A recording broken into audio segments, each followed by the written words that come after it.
Баршаларыңызға ассаляму алейкум. Бүгінгі тақырып Аллах тағаланың 99 көркем есімі. Барлығын иншалла жаттаймыз. Не только жаттаймыз, мағынасын білеміз, ашамыз.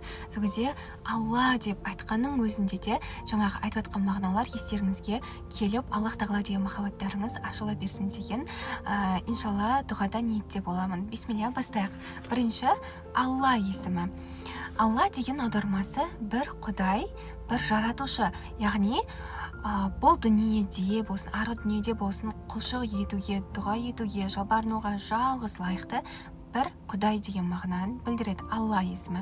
Құранда ең көп аталған, және бұл есімді атар кезде Алла деп айтылады. Ең соңғы ха әрпі тамақтан жеңіл шығады. Аллах емес, Аллах емес, Алла деп айтылады. Түсінікті. Келесі Ар-Рахман есімі. Бұл есімнің сырын қараңыздар.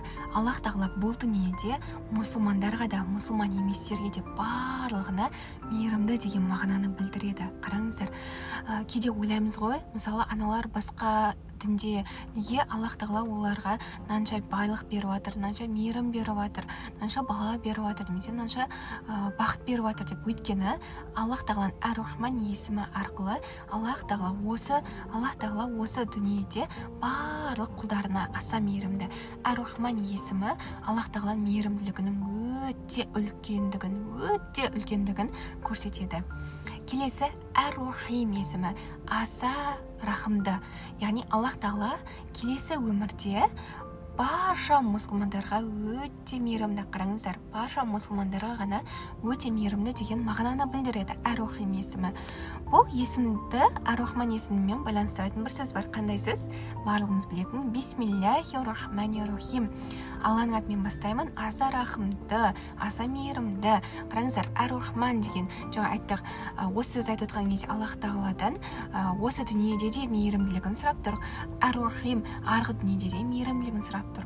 Өйткені екі дүниеде де Аллах тағаладан жақсылық сұрау керек. Және де дұға еткен кезде де Аллах тағаланы үйіп төгіп берші Аллахым деген сияқты мағынада Аллах тағала бізге подсказка беріп тұр. Қарап тұрсыздар ма? Өйткені Ар-Рахман есімін айту арқылы осы дүниеде мейірім сұраймыз, Ар-Рахим есімін айту арқылы келесі дүниеде мейірімділігін сұраймыз. Сол үшін Аллах тағала Құранда бекер бұл есімдерін айтқан жоқ. Және де бір оқиға айтайын. Мұса пайғамбардың кезінен бір әйел Мұса пайғамбарға келеді. Мен бала сүйгім келеді дейді. Ал Мұса пайғамбар сенің тағдырыңа бала сүю жазылмаған дейді. Сол әйел қатты мұңайып кетеді да, сөйтіп 2 жылдан кейін Мұса пайғамбарға баласымен келеді.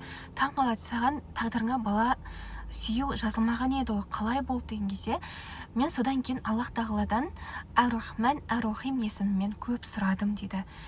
Содан кейін барып Аллах тағала маған бала берді дейді. Көрдіңіздер ме? Ар-Рахман, Ар-Рахим есімін айту арқылы екі дүниеде де Алланың мейірімділігіне кенелу арқылы дұғалардың қабыл болуына себепші болады, иншалла.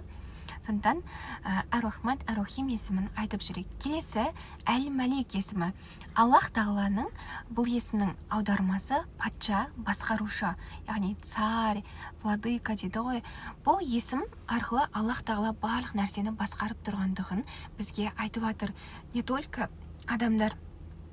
адамдарды, жануарларды, өсімдіктер, табиғат құбылыстары, бізге көзге көрінетін, көзге көрінбейтін жаратылыс иелерін, барлық құбылыстарды, біздің ішімізде болып отқан барлығын Аллах тағала басқарып отырады. Тіпті қанымыздың айналып отыруында барлығын Аллах тағала басқарып отырады. Осы есім Әл-Малик түбіне кірген кезде барлық бізге даже мельчайший нәрселерге дейін, үлкен нәрселерінде, тіпті халық, республика адамдардың барлығында Аллах тағала былай қарасақ негізінен басқарып отырады. Бүкіл әлемдердің раббысы дейді ғой. Не только бұл әлем, барлық әлемдерді Аллах тағала басқарып отырады.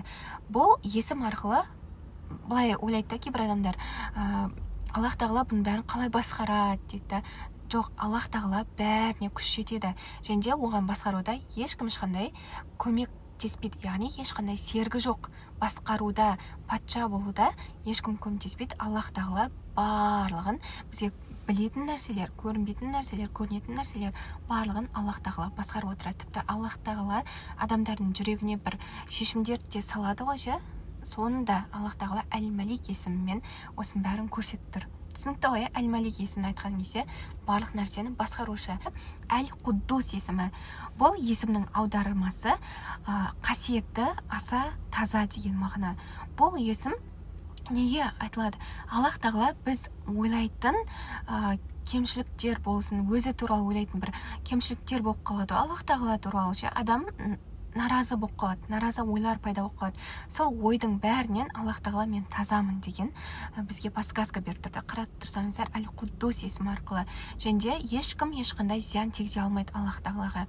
Және ешкім оның тазалығын, пәктігін, дәрежесін адамның миына сыймайды. Жеңділер болады. Әл-Құддус есімін айту арқылы менің ойлап отқан ойлардан Аллах тағала таза, пәк деген шешімге келу қажет. Түсінікті ғой, Енді қорытындылай келейік. Алла, Әр-Рахман, Әр-Рахим, Әл-Малик, Әл-Құддус. Аллах жаратушы бір Құдай, Әр-Рахман осы дүниеде мұсылман еместерге де мейірімді, Әр-Рахим осы арғы дүниеде мұсылмандарға мейірімді, Әл-Малик барлық нәрсені басқарып отырады, Әл-Құддус барлық нәрседен таза, пәк, ешкім оған ешқандай зиян тигізе алмайды. Түсінікті ғой, Аллах тағаланың осы 5 есімін жаттап айтып жүрейік, дұға етейік. Аллах тағалаға деген махаббаттарымыз, жүректегі махаббатымыз көбейе берсін. Баршаларыңызға ассаляму алейкум. Келесі сабақта келесі 5 есімін жаттаймыз. Жайлап жаттайық, және жүрекке енгізейік. Иншалла. Сау болыңыздар.